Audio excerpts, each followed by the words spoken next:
आता एकच नारा, तंबाखू मुक्त जिल्हा अकोला सारा। आता एकच नारा, तंबाखू मुक्त जिल्हा अकोला सारा।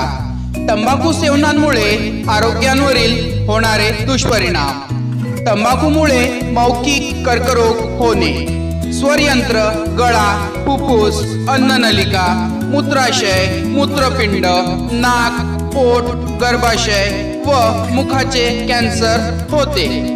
तंबाखू सेवनामुळे क्षयरोग, दमा, हृदयविकार, उच्च रक्तदाब, लकवा, मधुमेह, मोतियाबिंद, दात खराब होणे, दात किडणे व गँग्रीन इत्यादी आजार संभवतात।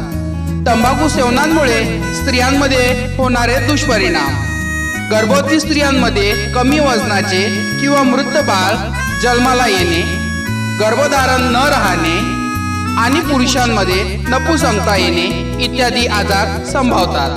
तंबाखू सेवन थांबविण्याचे फायदे: आरोग्य संपन्न जीवन, शारीरिक क्षमतेत वृद्धी, वृद्धत्वाची लक्षणे कमी होते, आत्मविश्वासात वाढ होते, व्यसन आणि उपचारांवर होणाऱ्या खर्चाची बचत होते, घरातील सदस्य आणि आजूबाजूच्या मित्रपरिवारात पॅसिव्ह स्मोकिंगमुळे होणाऱ्या कर्करोगाचा धोका कमी होतो, आपले कुटुंब सुखी आणि आनंददायी बनते, पर्यावरण आणि राष्ट्रीय संपत्तीचे संरक्षण होते। तंबाखू सेवन न केल्यास मृत्यू टाळता येते। या मुलांनो तुम्हा सांगते, दात कसे घासायचे, टूथब्रश आणि पेस्टने दाताला चमकवायचे।